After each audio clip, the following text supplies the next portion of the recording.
प्रधानमंत्री नरेंद्र मोदी ने आज नई दिल्ली में 2 स्थानों पर रक्षा कार्यालय परिसरों का उद्घाटन किया। इन परिसरों में रक्षा मंत्रालय और सेना के 7,000 अधिकारियों के बैठने की व्यवस्था होगी। इस अवसर पर प्रधानमंत्री ने सेंट्रल विस्टा वेबसाइट को भी लॉन्च किया। कार्यक्रम में प्रधानमंत्री ने कहा कि यह नया रक्षा कार्यालय परिसर हमारी सेनाओं के कामकाज को अधिक सुविधाजनक और प्रभावी तथा सशक्त करने वाला होगा। कार्यक्रम में रक्षा मंत्री राजनाथ सिंह, आवास एवं शहरी विकास मंत्री हरदीप सिंह पुरी और सीडीएस विपिन रावत सहित सेना के तीनों अंगों के प्रमुख उपस्थित रहे।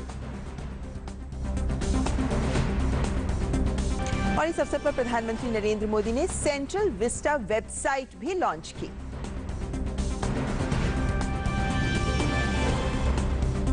और इस अवसर पर प्रधानमंत्री ने कहा कि ये परिसर सेनाओं के कामकाज को अधिक सुविधाजनक, अधिक प्रभावी बनाने के प्रयासों को और सशक्त करने वाला है। आजादी के 75वें वर्ष में आज हम देश की राजधानी को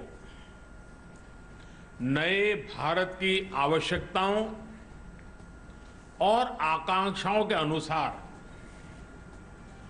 विकसित करने की तरफ एक महत्वपूर्ण कदम बढ़ा रहे हैं। ये नया डिफेंस ऑफिस कॉम्प्लेक्स हमारी सेनाओं के कामकाज को अधिक सुविधाजनक, अधिक प्रभावी बनाने के प्रयासों को और सशक्त करने वाला है। जब हम राजधानी की बात करते हैं तो वो सिर्फ एक शहर नहीं होता है। किसी भी देश की राजधानी उस देश की सोच, उस देश के संकल्प, उस देश का सामर्थ्य और उस देश की संस्कृति के प्रतीक होती है। आज जब हम ईज ऑफ लिविंग और ईज ऑफ डूइंग बिजनेस इस पर फोकस कर रहे हैं तो इसमें आधुनिक इंफ्रास्ट्रक्चर की भी उतनी ही बड़ी भूमिका है। सेंट्रल विस्टा से जुड़ा जो काम आज हो रहा है उसके मूल में यही भावना है।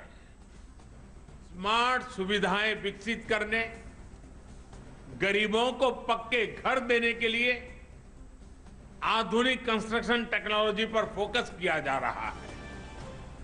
देश के 6 शहरों में चल रहा लाइट हाउस प्रोजेक्ट इस दिशा में एक बहुत बड़ा प्रयोग है।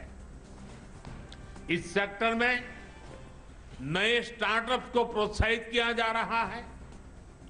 जिस स्पीड और जिस स्केल पर हमें अपने अर्बन सेंटर्स को ट्रांसफॉर्म कर रहा है वो नई टेक्नोलॉजी के व्यापक उपयोग से ही संभव है।